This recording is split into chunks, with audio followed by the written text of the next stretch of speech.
Aling Ruby? Aling Ruby?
Ayan, ang ganda na ng anak ko. Teka, parang si Mira yun ah. Oo, si Mira nga. O Mira, Magandang umaga po, Aling Ruby. anong kailangan mo? Di ba naghahanap ka ng mapapasukan mo? Oo. Bakit? Tamang-tama po. May nagpapahanap kasi na isang kaibigan ko. Gusto mo bang maging kasambahay sa kanya? Oo.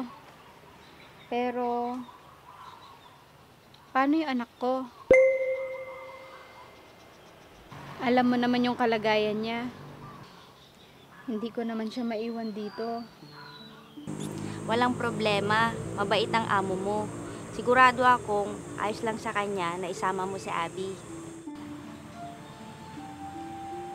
Sigurado ka? Oo, sigurado ako.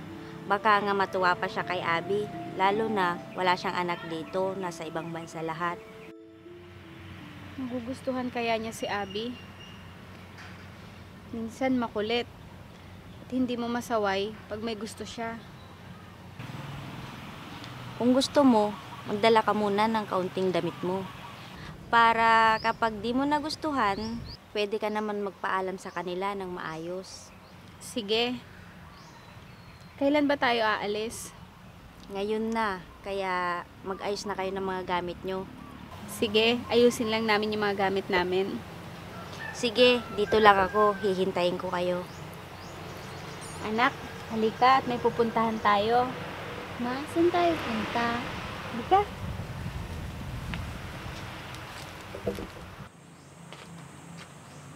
Halika na, anak.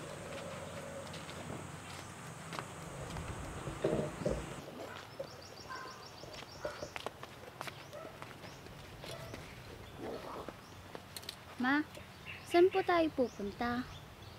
Anak, magtatrabaho si nanay. Isasama kita. Pero, huwag kang pasaway dun ah. Saan po yun, Ma? Basta anak, sa kaibigan ng tita Mira mo. Baka po, Ma. Malayo yun. Paano si tatay? Maiwan mo na ang tatay mo anak. Hindi naman siya naghahanap buhay.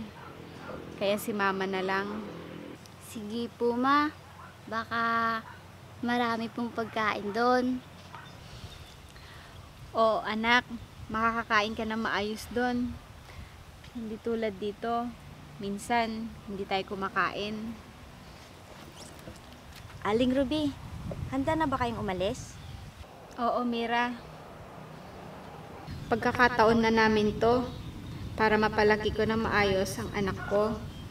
At titira kami sa maayos na bahay at makakakain ng maayos ang anak ko. Tara na po, Aling Ruby. Ma, ano pong sasakyan natin?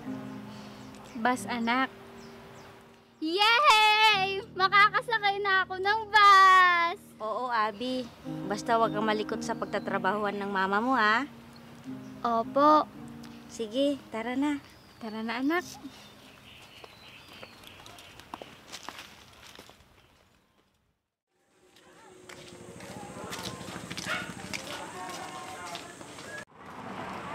Tao po! Tao po! Tao po! Tao po! Tao po! Naku, meron na yata si Mira. Tao po! O Mira, ikaw pala.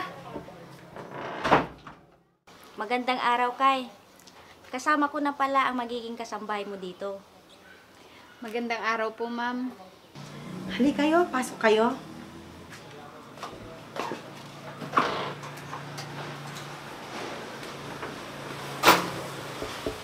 Ay, sandali lang po. Yung anak ko pala. Mira, may kasama siyang anak. Oo, Kay. Pasensya ka na, hindi ko agad nasabi sa'yo.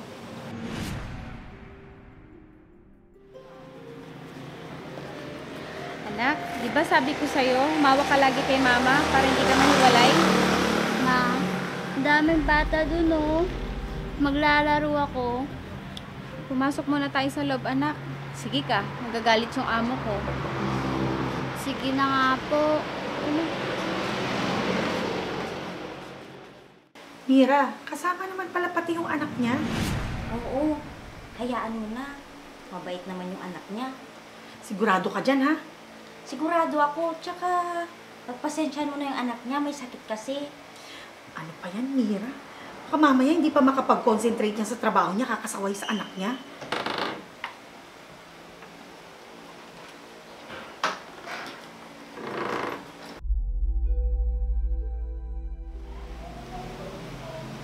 Ma, ang ganda dito. Aling Ruby, siya pala ang ma'am Kay mo.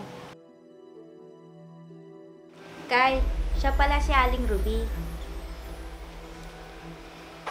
Aling Ruby, marunong ka ba sa lahat ng mga gawaing bahay? Opo, ma'am. Lahat kaya ko pong gawin. Mabuti naman kung ganon.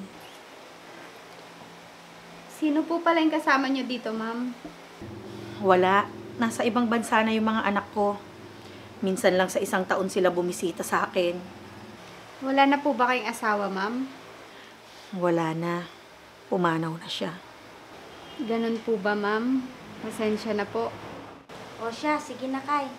Ikaw nang bahala kay Aling Ruby ha. Mababait naman sila. Kaya wala kang dapat ipag-alala.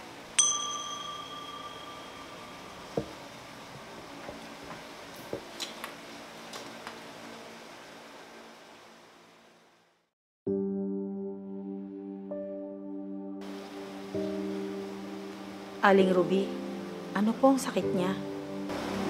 May pagkaisip bata lang po siya, ma'am. Pero mabait naman po si Abby. Oo Kay, hayaan mo. Masunurin naman si Abby. Ganon ba?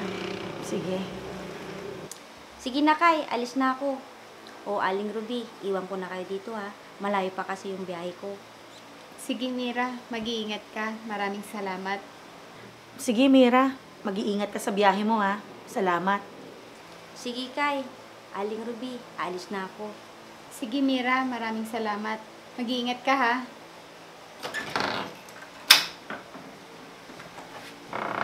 Ma'am, saan po ako mag-uumpisa maglinis?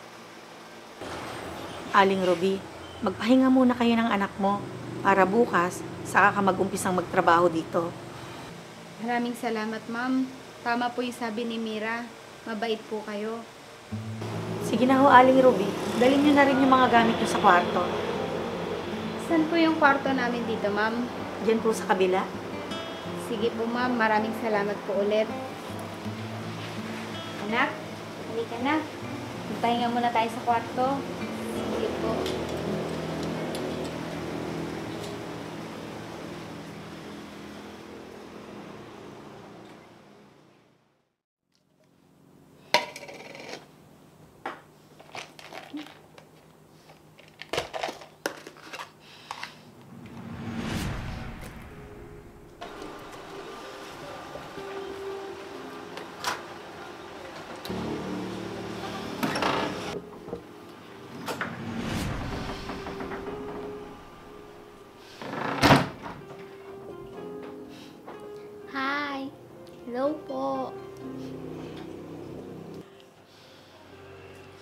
Aling Ruby? Aling Ruby? Aling Ruby? Ma'am, bakit po?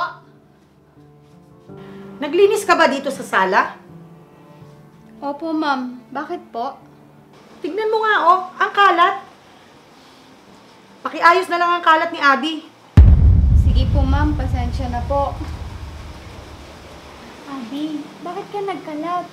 Nagalit tuloy si Ma'am Kay. Ma, nagugutom na ako. Mamaya na, kakain na tayo. Sige na po, kakain na po ako. Mamaya na nga, sabi. Ang kulit mo naman, Abi.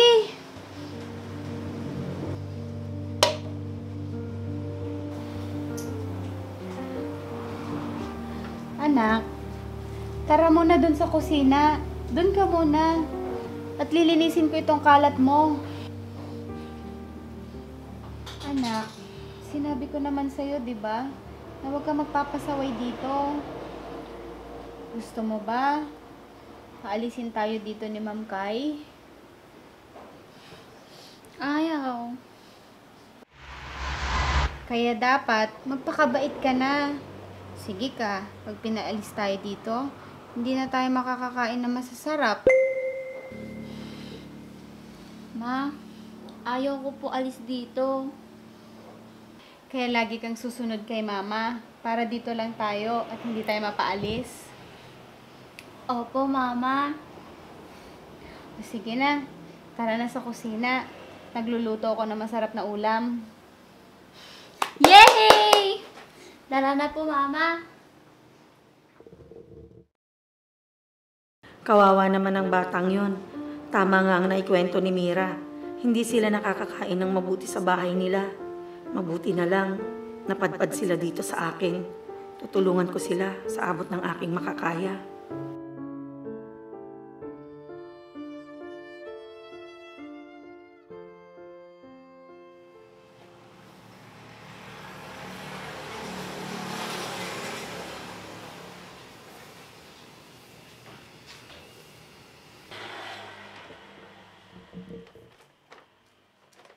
Aling Ruby? Aling Ruby? Bakit po, Ma'am? Nasaan po si Abby? Nasa loob po. Bakit po? Ibibigay ko sana sa kanya to. Sandali lang po, Ma'am, at tatawagin ko. Sige.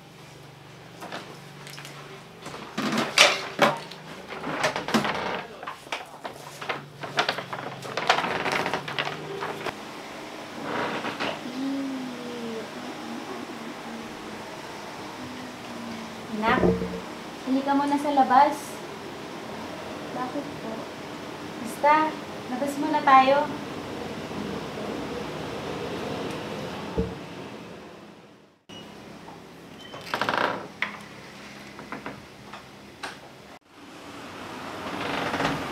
Halika, Abby.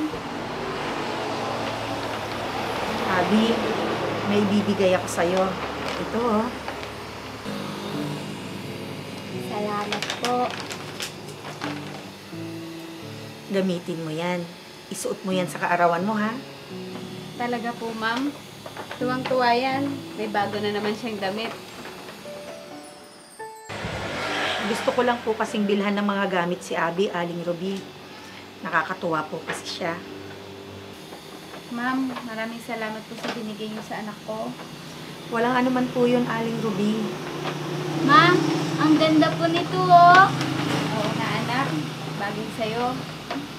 Ma'am, maraming salamat po. Walang anuman yun, Abby. Basta, magpakabait ka lang dito, ha? Bibilan pa kita ng maraming damit, Abby. Talaga po, ma'am? Yay! Tara na, pasok na tayo sa loob.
itong nararamdaman ko.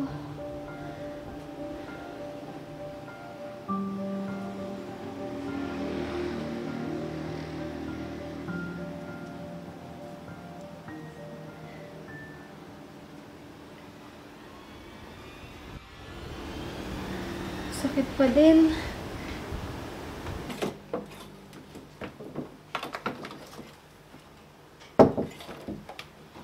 Aling Ruby? Aling Ruby, anong nangyayari sa inyo? Ma'am, masakit lang po yung dibdib ko. Gusto mo bang daling kita sa doktor? Nakakahiya po. Hindi po sapat yung pera ko para magpatingin sa doktor. Huwag ka na mag-alala doon. Ako nang bahala. Tara na.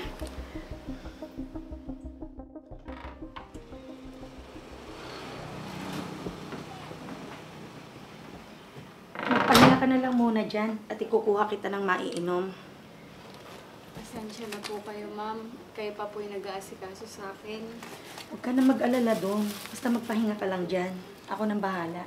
Maraming salamat po.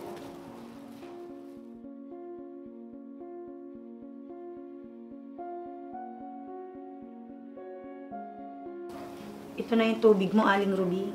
Salamat. Maya-maya, inumin mo na yung gamot mo pagkatapos mo kumain. Salamat po ulit, ma'am.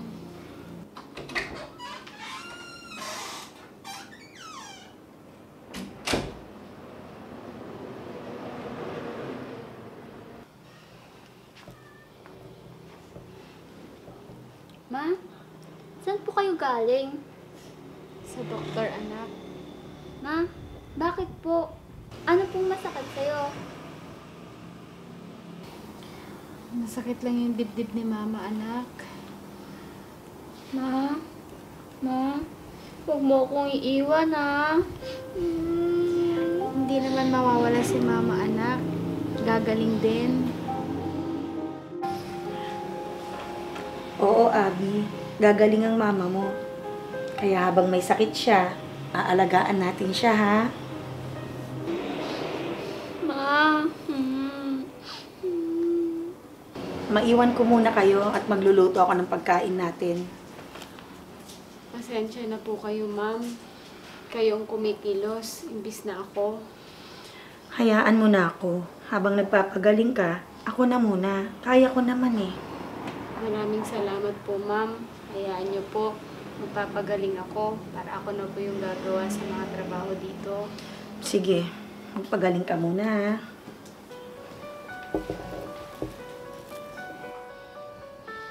Ma, Ma. Ma.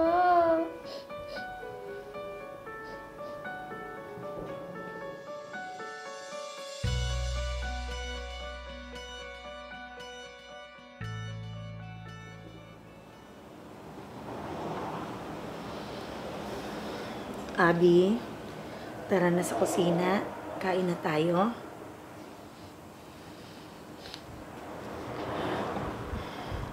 Abby, alam mo, sabi sa akin ng mama mo noon, pag nawala daw siya, sa akin ka na lang daw niya iiwan.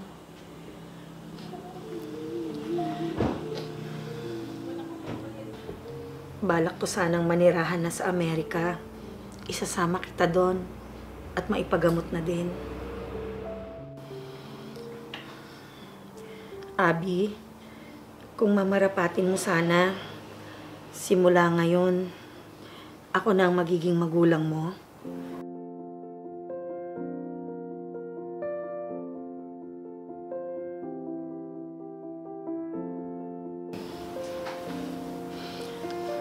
Ibig bang sabihin ng mga ngiti mong yan? Gusto mo na akong maging mami?